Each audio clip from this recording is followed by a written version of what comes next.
Hello everybody, this is Maniac for Bricks, and I am here today with set number 75900, Mummy Museum Mystery from LEGO Scooby-Doo. This is ages 5 to 12, has 110 pieces. It was released in 2015 and includes 3 minifigures, if you count Scooby as a minifigure. This is available in the United States for roughly the price of $15, as I've found it at Toys R Us. It may or may not be the same price elsewhere, but you let me know in the comments below, and I'll change it appropriately in the description. So let's take a closer look at this set now. Now, there's one thing I did want to mention about the instructions. I know it's something I don't often bring up, but if you look in the back of the instructions, they show you this page, which says that you can use a Zapper app on iTunes or in the Google Play Store, and you can interact with this set with the app, depending on what mobile device you have. Having tried this, after seeing a TalkBricks video about it, you can check that out for more information. It actually is a pretty interesting app in which you drive a mystery machine through different levels based on the LEGO Scooby-Doo sets. So for this particular set, you actually drive this through a museum and try to avoid mummies. Some of them you can actually bash open, so that's funny. And you also have little barriers and other obstacles. So it is a fun extra thing to do after you're done playing with the set. The set only includes 2 stickers, which is really remarkable. For a set like this, I think it only really needs that many. Even without them, it does pretty good. So let's get right on to the set itself. So here we have Scooby-Doo, and I gotta say, this is a really good model of him compared to an average minifigure. It stands at a good height. It's got all the basic details of Scooby-Doo, all the right patterns.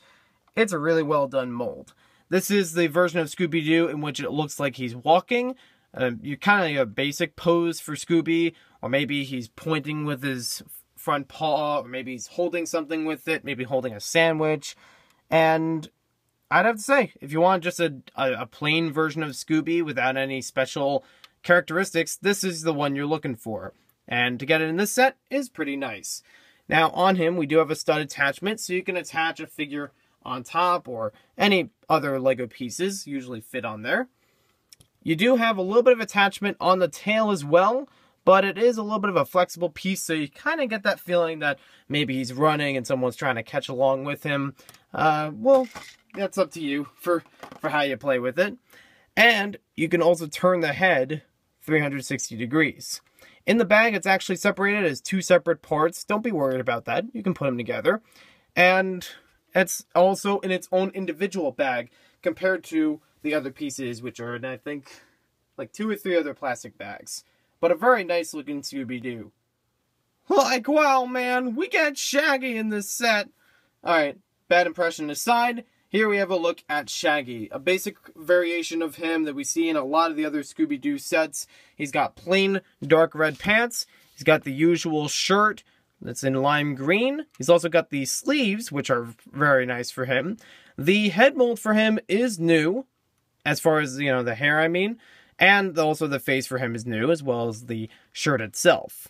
Now he's carrying in his hand a 2x2 tile, which, if I just clear that up, is showing a bit of mummy artifact kind of stuff on it, and a question mark next to a diamond. So he's looking for the diamond, trying to find out who stole it and where it is.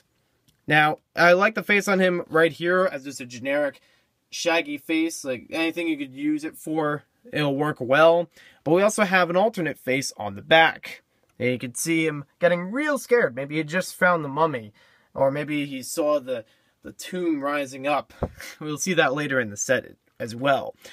Good to have the 2 expressions on him. See who's really behind these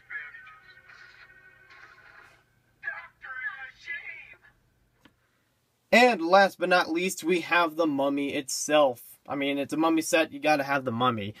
It doesn't advertise on the box that it's a glow-in-the-dark mummy compared to ones we've seen from Monster Fighters, so I'm not going to run any glow-in-the-dark tests to see how well it does.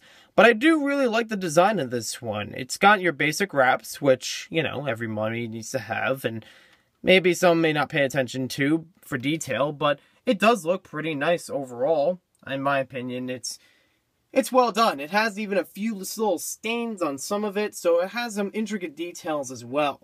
The head piece on it is looking very nice. Very nice color to it. Even on the inside, it's a bit of a tan color, which for some reason, I like it a little bit more like that.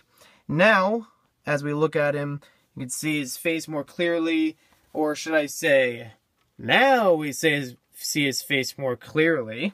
Dr. Najib is the criminal in this set, the one that you unmask as a mummy.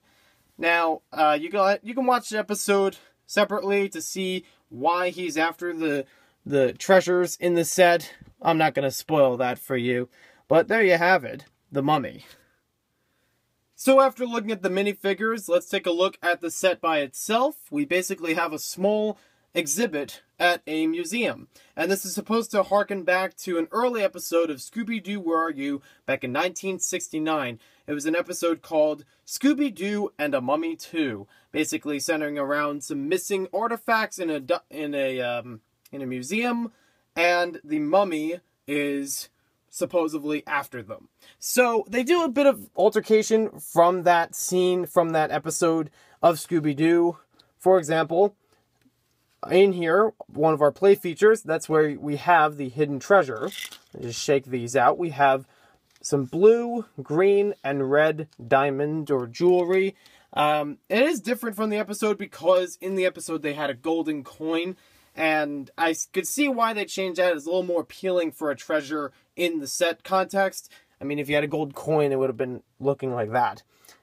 And they also have a few other alterations. You have Johnny Thunder on a sticker on this piece. That's right, one of the stickers in this set is about an intellectual property, not a Hanna-Barbera license. It also says 1922, and you know me as a brick theorist, I'm going to be all over that later on. Now, looking at the other side, it has more of a hieroglyphic look at it, with a diamond and a small inscription not really intended to be read. Now, other than that, we also have another play feature in this set, where if you turn this around to the other side, we have, of course, a Scooby snack. So the intent is that you would have Scooby or Shaggy trying to reach up and grab it, because, you know, they get hungry. So we're going to grab this chain, and if you look around to the front, it'll pull the mummy's coffin open. Now, in there, you could either fit the minifigure or fit nothing, and then maybe have a little surprise for it later on. But it is able to fit the minifigure inside of here, so you could give him a scare, or maybe awaken the mummy from its tomb. It's actually a very simple mechanism, but I really like how it's done. Very unique build to it. Something I haven't seen before with a LEGO theme, and I think it's a good job. I also like the mummy piece in the front here, because it's something we haven't gotten in quite some time. In fact, in my own collection, I have an older version in red. And it's nice to see one in pearl gold reappear in a newer theme. So you can open this up and have the mummy walk out.